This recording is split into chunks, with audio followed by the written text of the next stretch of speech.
अस्सलाम वालेकुम रहमतुल्लाहि व बरकातुहू। दोस्तों, दिन ब दिन हमारे सेटअप बन रहे हैं। लोग कहते हैं धड़ाधड़। तो जमी भाई का एक फार्म है, रोज़ाना आपको नए नए फार्म दिखाता हूँ। ये भी मेरा फार्म ही है।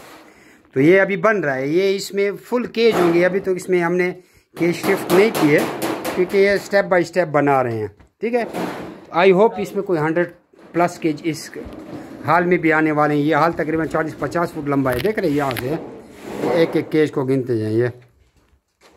ठीक है, यहाँ से सिस्टम है, बाकायदा ड्रेनिंग सिस्टम। इसके नीचे हमारी ट्रे लगेगी, वो ट्रे बन रही है। ठीक है, बिल्कुल ऐसे स्लोप में को ये जो हाइट है, ये जो गैप है, दो चीज़ों के दरमियान तकरीबन 2 फुट गैप है और फुल 2 फुट के स्लैब पे केज लगेगी। तो कारीगर आए हुए हैं, मुख्तलिफ कारीगर, और ये लगे हुए हैं। और रात के 12-1 बजे हैं।